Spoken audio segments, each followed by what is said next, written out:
Welcome to On Scene with GoJoe Patrol, the podcast where community safety meets real stories from the street. We'll share emerging trends in private security with the lessons and tips we've learned over our almost 30 years in business. We will also go beyond the patrol vehicle to talk with the people, various organizations, and businesses who are doing great work here in our community every day. I'm your host, Harry Sladich. Now, let's get on scene.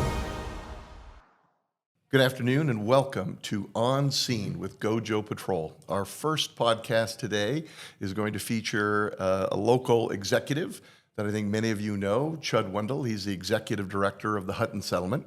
And what we're trying to do here with our podcast is basically talk about emerging trends in private security, but to also get out of the patrol car and explore what's happening in Spokane and the region. So I'm your host, Harry Sladich. So let's go on scene with Chud Wendle. Chud, welcome. Hey, thank you, Harry. It's great to be here. It's fun to have you here. Hutton Settlement is something that I've been aware of and our company's been aware of for a long time. We were proud to buy bricks out in front of your new expansion there. You're a friend and a client, and I really appreciate you being the first on our show. A little bit about Hutton Settlement that I wanted to share, and Chud will certainly add some more. I think people know where it is. I don't think they realize that it's been there since 1919. And it was basically created by Levi and May Hutton. They basically said, we want to leave something to the community and left a substantial endowment. Back in 1928, it was $1.2 million, the equivalent of about $22 million today. And they wanted this endowment to take care of children for decades into the future. And it's been well over 100 years. It's on 319 acres. Out in the valley, and it's set up to be self-sustaining. Couple fun facts: Babe Ruth in 1926 came by and said hello to the kids. They were actually the first area in Spokane that had underground power and telephone lines, which is interesting out there. Their current mission today is to provide long-term residential care for children 5 to 18, focusing on stability, education, and parenting into adulthood. Because of the legacy and the endowment that the Huttons left, this mission still continues today. And what I wanted to talk to you, Chud, about a little bit was those investments. When he first gifted this money to the Hutton Settlement, it was coming from mining shares in the Hercules mine, commercial real estate, of course, the Hutton building downtown. This inheritance was converted into extensive real estate, and you're a critical role in managing that investment now. I mean, back then it's been invested over the years, but it kind of sits in your lap now. And I think people sometimes when they hear about assets performing or underperforming, they don't think much about it. In this case, if the assets of the Hutton Settlement aren't performing, it has a direct impact on to children that are there. So tell me a little bit about the investments that you have with Hutton and how it's propelling. Well, it's maintaining and then propelling this mission into the next 100 years. Yeah. And I think you start with Levi's vision and mission of really providing hope, opportunity, and life to these underprivileged kids. And back then, they were true orphans. So these are children that did not have parents. How he did it was brilliantly. He created this great idea, but he wanted a funding model to outlast it. And this funding model is this commercial real estate portfolio that he endowed to the settlement. Back then it was 5 buildings. One of the building was the Hutton building. Today it's 23 buildings. We have 23 buildings, 21 of those in the city of Spokane, 1 in Kootenai County, and then 1 in Benton County. And what that has done has allowed us, the settlement, to go after his North Star day in and day out. That mission is so key. And to stay true to it was critical, and we could do that because of this funding model. And why we can do it is about 80% of our operating budget comes from the rents from the commercial properties. The balance of it is from the public. So we get the public support like you buying the brick. That's what it takes to run it. But we are not dependent on any government funding because of this model. So it really has allowed us to stay true to that North Star. In order to do that, we have to have this portfolio performing. And for it to be performing means that they have to have tenants in it. And then the tenants are in there, we got to keep them happy. And so when we have challenges like our community has seen over the last 5 to 10 years, that's where it gets a little complicated. And that's where we are doing everything we can, partnering with entities like GoJoe Patrol to be able to provide that safe and secure space for our tenants and their customers. So really, the performance of that portfolio is huge. In the last 5 to 10 years, it's been a little bit challenging. Yeah, and I want to get back to that because it's fascinating that you took this endowment and you've bettered it, right? In a lot of cases, they lose money. But before I go there, I think a lot of people, Chud, because you're so well known in the community, when you're passionate about these issues of homelessness or safety, I think they sometimes think that it might be your personal assets or your family's assets, and why are you so worked up about it? I don't think they understand that the productivity of these assets and the return is directly related to these kids at the Hutton Settlement and its mission. You're given this key here for a period of time in your life. You're going to hand it on to somebody else, and it's critical that you don't drop it, right? Or the ball, 100%. I should say. Don't drop the ball. So tell me a little bit about maybe how your passion has been misread, because you get, I'm like you, I get worked up pretty easily about things, but it comes from passion. Yeah, no, and I think you got to think about where is this dollar going to? This rent that's coming in, it's putting food on the table of these children. It's putting clothing on their backs, and it's putting them in a bed. Most of them haven't been in the same bed, night after night after night. Now they have that. So emotionally, I'm attached to that mission. I want to serve that child. And in order to do that, we have these properties. And when they're not performing for reasons why, I can compare it to Coeur d'Alene, the one property we have out here in Coeur d'Alene. We've never had private security at. We've never had an issue. Never had graffiti. In the city of Spokane, starting about 10 years ago, and it's amped up since, we got to a place where we weren't enforcing the laws. And there were laws in the books. There were opportunities to hold individuals accountable that are breaking the laws. But the sense was that the city of Spokane really wanted to try to protect them. And I have a heart for the homeless. A lot of the children we serve are coming out of homeless situations. So yes, it's a connection. But when we're allowing laws to be broken and not, criminalizing the crime, but instead of, putting the guilt of, you're not compassionate, Chud, you're being too harsh, you're being too critical. No, I want our tenants safe. If our tenants are safe, we're getting our rent checks, and then our rent checks are covering putting food on the table. So it's a pretty critical piece. Yeah, I think that's the missing link with you that we've known each other a long time. We've spent enough time, but not a lot of time together. But I know you well enough to know that there are other business owners in the community who say, look, I took a chance on investing in Spokane, and I need to be supported. Right, and so that's one angle. Hutton Settlement invested in the community it was founded in, and it's that's the direction that it's going, and it doesn't have the option of leaving. You might go ahead and take those that endowment money and diversify that, but it's pretty much concentrated here. And so, your compassion for the children and the compassion for the homelessness. And the compassion for your tenants, I think sometimes is misread with you, which I've found because I've seen all sides of you. You stepped back for a little bit from that. It seemed to get hot, and I don't recall what exactly were the catalysts of that. But you stepped back for a minute and then you came back. Can you tell me a little bit about that? Mm-hmm. Yeah, no, we really got involved. The city of Spokane has done a great job with the neighborhood council. So if you're a resident of the city of Spokane, you are part of a neighborhood council. And that neighborhood council is really to bring the city to the neighbors and for them to have a voice, for them to share things that are going on. Maybe it's public safety, maybe it's traffic. We did not have that as a voice for the business community and the property owners. And in about 2020, 2021, we formed the Spokane Business and Commercial Property Council, which really took that model And we had a dedicated council person. We had the city manager at the time, city administrator. We had a county commissioner. It was much structured just like a neighborhood council. But the goal was now for us as businesses and property owners to be able to have that voice and that opportunity.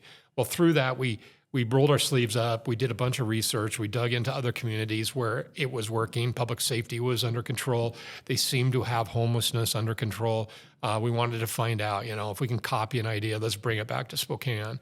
We did ride-alongs. We toured all the shelters in town, all the homeless shelters. We wanted to get a true education of what's going on. Why is it not working here in Spokane and it's working in Houston, Texas, or San Diego, California? Mm-hmm. And that's what we did. So we got involved, and through that, some of the work I did, I became pretty close to working on the public safety piece through the police department. And at the time, Chief Meidel and I were working on just data. We wanted data. I wanted to be able to see what the numbers were. What were we enforcing the law? Were the individuals that were charged with the crime, were they going to jail? What was happening? What's recidivism? So we were digging into that, and one of the council presidents took offense to it through some of the work on that, and she approached my board and asked that I be terminated. And so at that point in time, I had a conversation with the board, and they wanted me to back off. So I backed off. Mm-hmm. And about 2 years of backing off, and the issue didn't get better. I continued to increase, the challenges continued to increase. So about a year ago, I became active again, because it was out of control. We now have vacancy. At that time, a year ago, we had vacancy. We had upset tenants. We were spending a lot more money with GoJoe Patrol because we had to. The police were not enforcing the law, so we were relying on GoJoe to take care of the issues we were seeing. But it got to a point where our return on our properties, we were getting damaged hard. It's not sustainable. Not sustainable. Yep. We'd never gone backwards in net rents. So year over year, we've never gone backwards. A typical lease increases about 3% over year. Ours was going backwards because the property management costs, because of the private security, had increased drastically. So that's when I got involved and began trying to work with the city council. Thought we had something in the works that was going to work, and they passed a home ordinance that did not continue to not enforce the law. The problems got worse throughout the summer, which then I got more active in it because I felt like the city was at a point where they needed to make a change to that. So myself, along with the Spokane Business Association, and other business leaders in town, really advocated for what was enforced or what was passed in October of 2025, and that was the Safe and Accessible Space Ordinance. Yeah. And I will say they passed it, and so kudos to the city council. Absolutely. And for the mayor for signing it. We saw results immediately. So did we. Yeah, did you? Yes, we did. And it's crazy what happens when you enforce the law. And I've been told by Spokane Police Department that several of those that were on the streets as chronically homeless and probably chronic criminals they decided to leave town because they didn't want to be the next one to be arrested and thrown in jail. Yep. Several of those that were arrested were actually sent to get help and took the help, whether it was an addiction issue or whether it was a mental health challenge. They took it and they went. That's all we wanted. Up to that point, the Police Chief Hall at this time said that they had, with the home ordinance, had not referred one individual to a service. And within the first week after the Safe and Accessible Space Ordinance passed, I've been told that they had referred up to a dozen, and that was 1 week. Yeah. So that was a big thing. So that's why I got involved, was to be able to really advocate for what I felt and other business property owners felt, and that is, let's enforce the law. Yeah. And it wasn't necessarily to serve you; it was to serve the assets that are supporting the Hutton Settlement. And I think that's where some people, again, missed that. It was interesting. We, as a security guard company, don't want to see these things spike. People say, well, you must be happy about this. We're not, because it's not sustainable. So what will happen is our clients will leave, or our clients will say, I'm going to board it up. A small presence that's just there as a deterrent. But when it has to get ramped up to this level, it's not sustainable on anybody's level.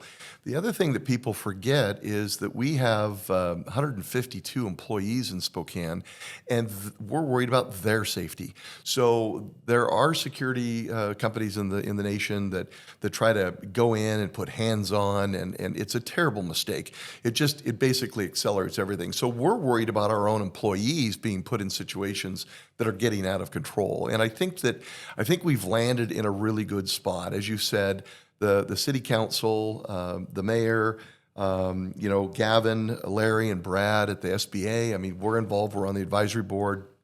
Major and I are my business partner. I think that we've come to a good place, and it was an immediate a noticeable difference immediately. And then, the scare of House Bill 2489, I think some credit really is due to the council president and some of those who kind of just said no, and it died. I think if that was to go through, we would have been back to square one. Yeah. And it's there. So I think that we're on the right track. The other passion for me, what I've learned personally about myself is I'm listened to more when I can deliver it in a calm way. But sometimes the passion comes out just because I need to get somebody's attention. And I think that we've gotten people's attention. I think you have gotten people's attention. And I think now is the time to stay at the table as you have been and stay there. I mean, Larry Stone, it's funny, they kind of project him as this big conservative, and anybody that knows him, he's one of the most reasonable, grounded, middle guys I've ever met in my life. And with Gavin and Brad, I think they're bringing that bridge that I think that was missing there a little bit. What do you see that might be next in this space because I want to turn it back to Hutton on a couple things, fun things. But is there another hurdle to get over, or are we just going to try to tweak this as we roll along? Well, I think this House Bill 2489 you alluded to, really for the listeners, it was a bill that was going to require all of the cities in the state of Washington to have a bed for each individual, homeless person. Really going back to the Martin versus Boise, and when we were being restricted on enforcing that law. So it rolls back 100% of what the progress we made in the city council initiated by their safe and accessible ordinance. I got pretty active on advocating on that House Bill 2489 or against it. I saw you on the plane headed over testifying in Olympia. And I believe, and we have two legislators out of the city of Spokane that were sponsors on it. They know firsthand, and I believe they even acknowledged that they saw results right away. But the threat to them was that the city of Spokane would be sued by the ACLU. So here we are, allowing this fear to control the quality of life in Spokane. Yes. And I really had a tough time with it. Ultimately, they didn't get out of the house, so it died. But it's going to be back next year, and it'll come back. And my hope is that there's some of us at the table that are helping individuals like Representative Natasha Hill and Representative Ormsby, who sponsored this bill to roll back, our ordinance that passed last fall. That they listen to us, and let's come together. Let's come up with something that works and makes sense. Let's just don't have an agenda that is probably maybe has a support of about 20% of Spokane, because the high majority has seen the results of what happened, but they have an agenda that they want to work through it. If I can be at the table at least and massage that agenda and get some language in there that's going to continue to be able to enforce the law, amen. I will be there. So that will be back. That definitely will be back. Well, I think that's important for all of us to know, and to have critical conversations in a respectful way, which I think we're all doing now. If you remember GoJoe Patrol, we just donated the time to have a patrol out to just take pictures, because there was a bunch of narrative saying, no, they weren't there. Yes, they were there. And so, our motto is a picture's worth 1,000 words. So we just had our guards in between stops take pictures, right? Just to show what we were seeing. If we were to do that project again, it would be night and day. night and day. And so I think most people who are weighing in on it are not out in the middle of the night. They're not experiencing downtown or something. They're in the valley or they're up on the South Hill or whatever. And if you're out there every night like we are, you'll see that is the reality. We're not making it up. And that's why I said I want no narrative on it. I just want pictures. So hopefully you're right. We can get back to having those conversations and support of the Spokane Business Association. I know that we're going to up our dues and try to go to another level. More businesses need to look at that to support the SBA and the mission that they're doing there. Back to the Hutton Settlement. I mean, I think about the pressure of taking this man's estate and then investing it the right way so you don't screw it up. Right? You know, he said, here you go. All chips are all in. Here's all this money. So who makes these decisions? Is it a board? Do you have a financial planner that helps you? Or tell me about that, because I'm certain you've made some mistakes in investments, but overall, I mean, the last time I looked, you guys were at about 37 million and it's probably more than that, or 38 million from the original 22 million that he gave. So you guys have done a great job with it, but how does that work?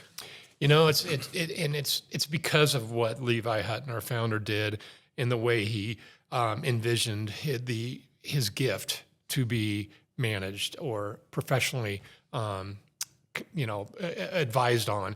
And so what he did is he established a board. So we do have a governing board of directors. Currently it's 17. And it's all women, right? It's all women. That's yeah. interesting. Yeah. And it has been always since has day been, one. right? And it always has been. Yeah.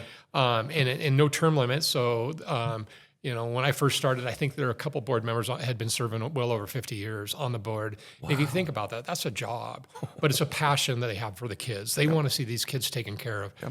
Yep. So that's one piece of it. Then the other piece that was brilliant is he actually, he wanted these financial advisors that the person in my position could go to be able to say, hey, are we too heavy in retail? What do you think? Or do we need to shift over to industrial properties or, office buildings? It's so he would have, the way he did it is he named it back at the time as the three regional presidents of the different banks in the city of Spokane. And so today, it doesn't look quite like that, other than there's still three bankers. And so one of them that's been a financial advisor for years has been Pete Stanton of Washington Trust Bank. Fantastic. Susan Horton is president of Wheatland Bank. Yes. And then Linda Underwood is a vice president of Banner Bank. I know them all very well. Great choices. And so as recent as this week, I met with Linda Underwood to review some financial questions that we're dealing with. But when we are looking at buying or selling a property, we will present a business case to them, get their feedback. And there's been many deals that I didn't pick up on something and it was not a great deal. And I was advised, do not buy, and we didn't buy. We had a side story. We had a property on the corner of Havana and Sprague. Yeah. It was at the time, there was a Jack in the Box still there, Seamus's sandwich shop. And then there was a grocery outlet store. And at that time, the city of Spokane was going to buy it and utilize that or incorporate that into really a resource center for homeless. And things got a little bit ugly and dicey, and the financial advisor said, get rid of it. We did, and we converted that over to industrial properties. They wanted to see the shift going industrial. It's brilliant. So I feel like I have a sounding board. Yes. I mean, I'm pretty lucky. They make me look good. But at the end of the day, it's you're no dummy. But yes, having those three minds, they're brilliant, and to be able to know that I can bounce anything off them at any time, that's pretty key. That's fantastic, and I'm going to call them up and ask them. Now that I know that, I'm going to say, hey, can you look at my portfolio? But anyway, so once they say this is it. And then does it go to the board? Then it goes to the board. Yep. And then they vote on it. Yep. Okay. Yep, they do. With the data and the knowledge of. Correct. Yep. And they usually will always take the advice of the financial advisors. Yes. And we really are a long-term hold. So when we buy a property, our intention is to hang on to it. Yep.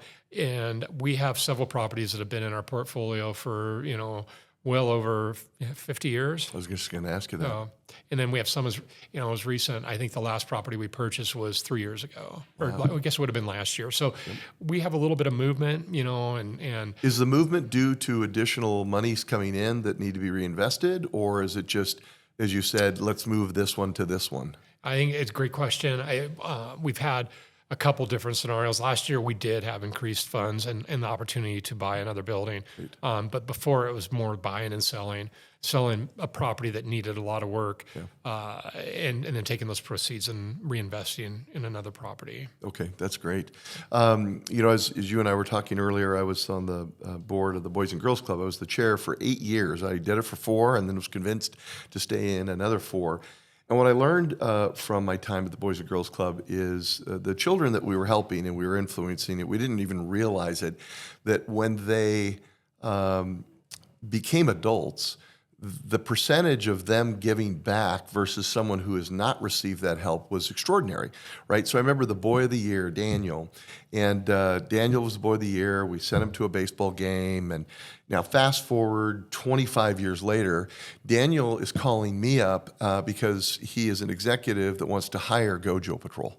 I mean, it's the greatest thing in the world. I mean, I'm like, Daniel, can you believe this?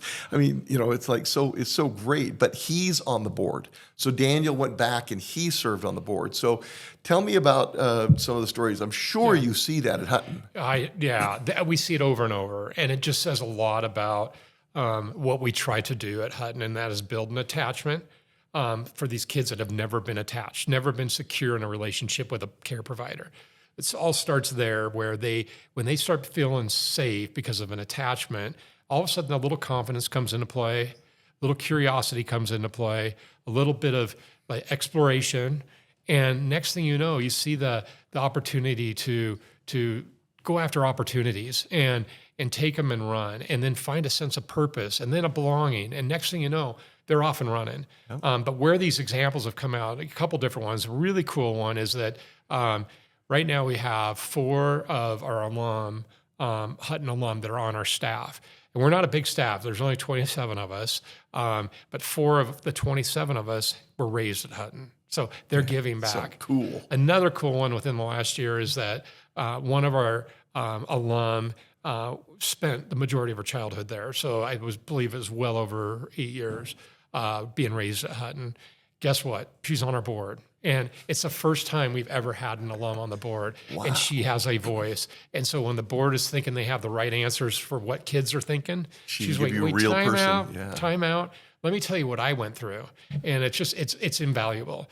But a really cool story is we have a boy that currently this year is a senior at the University of Washington.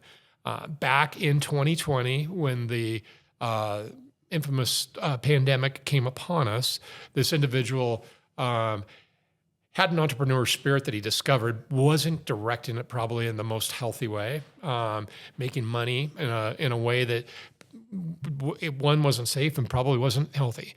But what happened with the pandemic is that it shut that one down. He then shifted and said, guess what?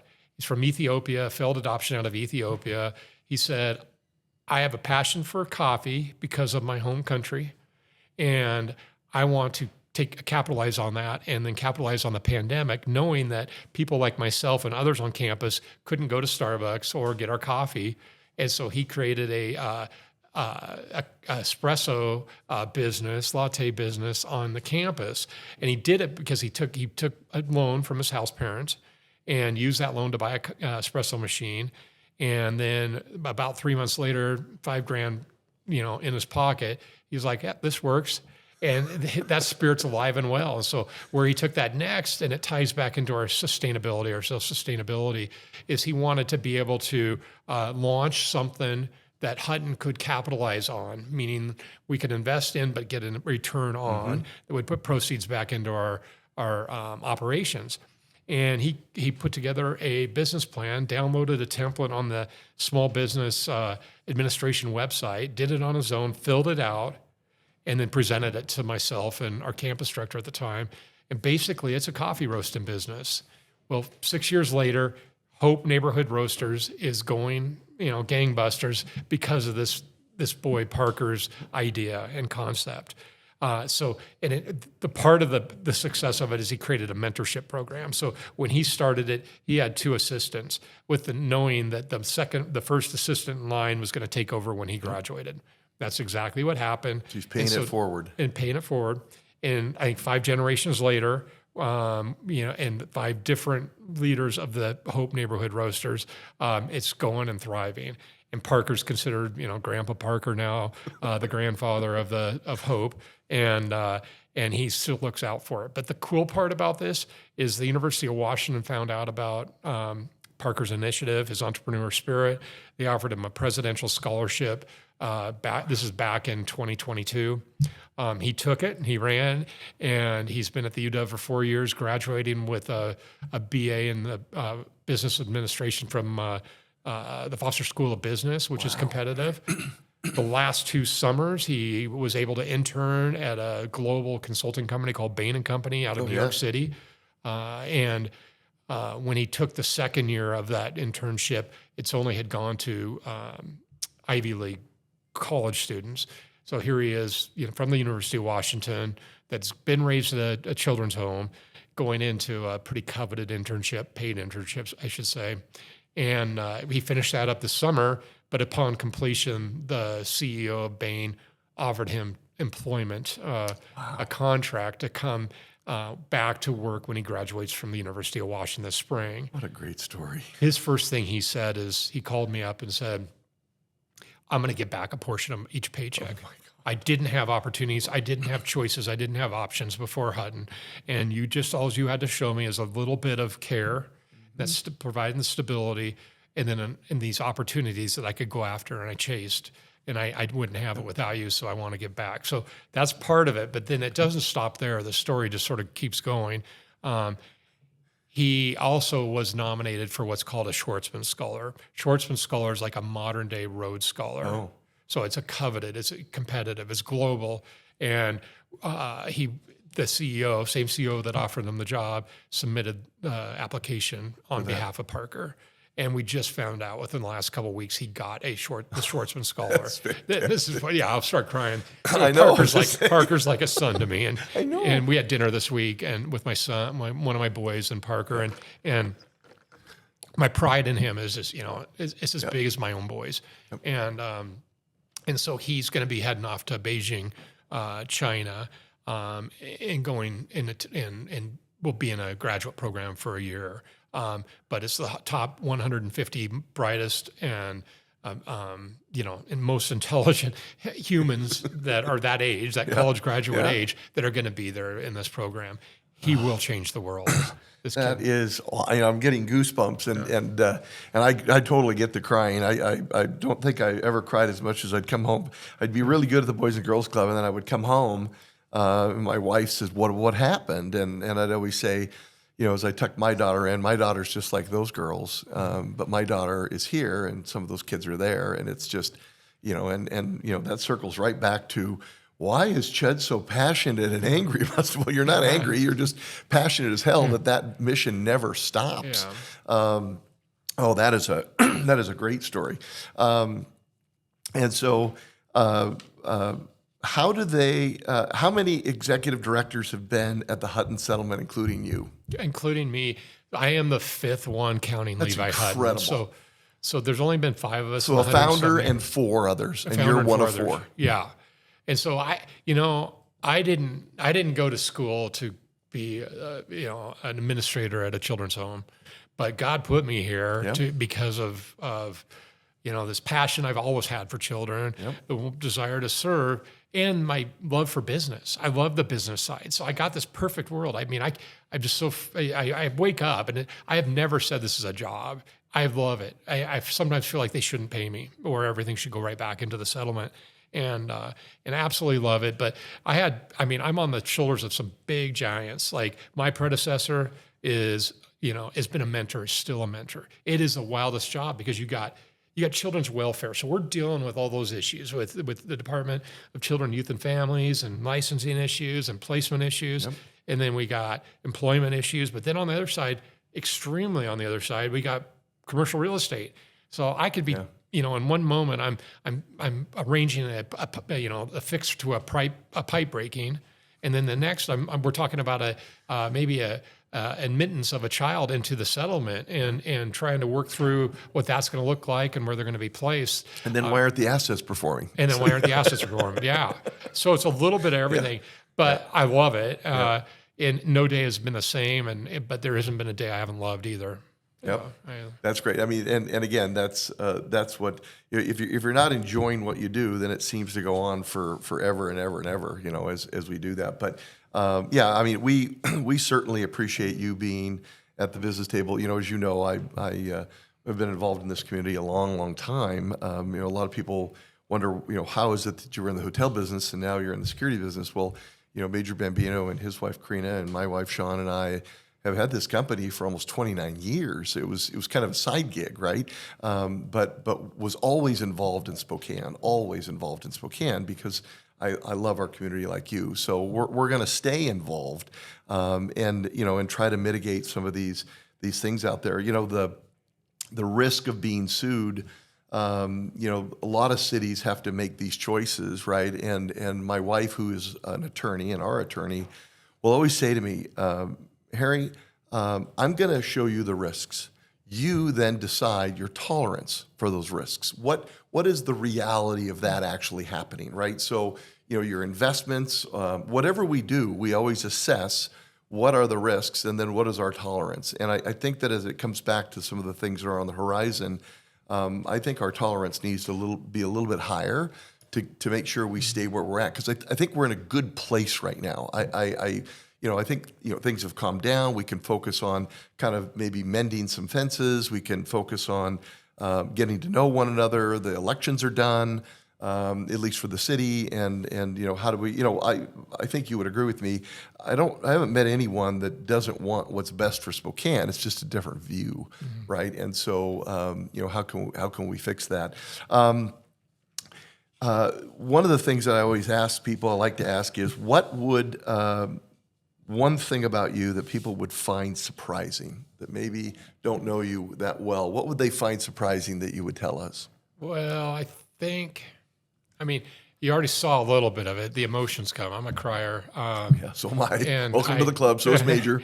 And that's a little bit. And I think it's shocking when those that want to label you, because I don't say I yell, but I advocate, and I advocate persistently.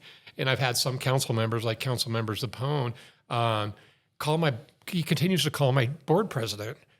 He's upset at me. I'm bullying him or whatever, but okay, whatever. But at the end of the day, I have a job and a mission. It's because I care so much. I really, really, really passionately care about the children we serve and our alumni that we serve. That's one. Surprising, my first name, Chud. It's not a nickname. It is a given name.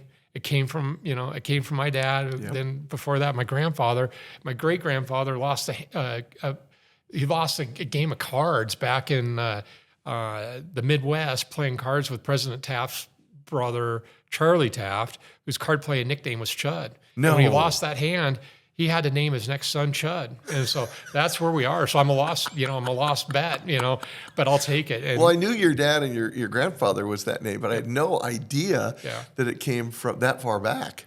So it goes back. So, and then the fifth generation Chud was born 2.5 years ago. So I have a grandson named Chud. Yeah. And you didn't have to lose a poker hand to do that. You just knew you were going to go there, right? No. Yeah. I love that. Yeah. That's a great story. What else do you want to share with us before we go? Anything else that I've missed, or what your hopes are as we move into the next 2 years? Yeah, no, I really do think as we go forward, it does take us sitting around the table like this, talking through the issue, and 9 times out of 10, when we can go into a situation where we can build a relationship, and we might have polarizing beliefs or political beliefs, but you could sit there and find common ground. I'm serving on the Safe and Healthy Task Force, and really our mission with this task force is to take what's not necessarily working in Spokane right now, and it has to do with more of the judicial system, the jail, our ability to treat those that are facing mental health challenges, those that are chronically addicted to whatever legal substance. We're not doing them justice right now. We're throwing them in jail, and that's not working. We want them to get better. And so what's that look like? And what we've done is we've pulled a very diverse group of people that I would have never thought we all could be in the same room. And today I just had the sixth meeting of this task force. We will come forward with a recommendation to our elected officials on here's what the community needs. But it's because we've been sitting down talking, a lot more learning on my part than I ever thought. And it's been good. It's changed my perspective on some things, but I think we always need to do that. Is the task force diverse in its makeup? So you Yes, got all very great. diverse. That's great. Really important. Yep. Everything from lived experience to somebody like me that probably they're looking at going, why are you on here? I don't have a mental health, I'm not an expert really in anything, but from the standpoint of being able to be at the table and lead that, it's key. So that's going to be coming. So we'll see something within the next year in regards to what that next, jail facility looks like. Yeah. Well, the conversations continue. For those of folks that are going to listen to this and hopefully listen to it over and over again, how can they best help Hutton if they want to get involved? I think The average person. the average person, I would go right to our website, and there's an opportunity once you go on there, huttonsettlement.org. There's an opportunity to volunteer, opportunity to come out and tour. I think a lot of it's exposure. The tour is fantastic. We don't get a chance to do that with you when you came out, and you got to ask questions. You got to see some of behind the scenes, the coffee roasting house, About the Christmas trees. the Christmas trees. We have that. We launched a pizza roasting business. We have a wood fired pizza oven on a trailer. So there's a lot. It's all youth driven. So tours or financial support, and that's a big thing. I talked about 80% of our budget is covered by rents. That's great. Now it's shrunk a little bit. Yep. I think it's going to come back this year, but that puts more demand on the support from the public. So financial support we would welcome. Could subscribe to coffee. We have that amazing coffee that all started by Parker, who I spoke about. So there's a lot of different opportunities. We do the Christmas tree sale every year. That starts the day after Thanksgiving, goes for about 10 days. Great opportunity to support Hutton and see Hutton in action because the kids are running it. They're selling the trees. They're growing the trees. Yeah. It's really a pretty Goes back special to time. that self-sustaining Exactly. mentality that's there. Yep. Yeah, no, Yep. that's great. Well, I hope people do that. I mean, we've done a little. The brick was a great opportunity because it's $1,000 a brick. So Major's family, my family, our company. It's easy to say, okay, that's tangible. Let's do that and do that. So more of that stuff too. I think people would enjoy doing as well. Are there still bricks available to buy? Still bricks available. Okay, good. And a little bit about that brick, just so you know sort of what drove it, is we had our administration office downtown for 104 years. I remember that. In the Hutton building. Originally in the Hutton Yeah. building, and then about the last 40 years at the U.S. Bank building. But within the, leading up to when we moved out to Hutton, our administration office out to Hutton, we were dealing with the safety downtown. And two of my coworkers, the only two others in the administration department, are young females, and they were not feeling safe. And we have this beautiful campus, 319 acres, like you talked about. Why can't we be out there? Let's take that safety away. Convenience of, being on campus next to the mission and part of the mission, seeing the kids, just made sense. So that brick that you bought helped move us out to the campus into a new addition. It's that beautiful, is by our the way, too. administration wing. Thank you. I love that. Yeah. I love the auditorium. Yeah. Yeah, that's where I think for those listeners that haven't been out, connect through the website, or get hold of me and my contact information there. And I love showing it off. And I always love it when the kids are on campus. They go to school at the West Valley School District. So when school's over, they're all out there on They're all out campus. there doing that. Yeah. Yeah, it's a fun thing. What a vision that the Huttons had. It's incredible. I'm sure they're looking down, but just to know that it's been sustained so well for so long, and the fact that you're the fourth of the directors, other than Levi, is speaks to the mission. So anyway, well, Chud Wendle, thank you very much for being on scene with GoJoe Patrol. It's nice having you and nice seeing you. Thank you, Harry. All right, see you.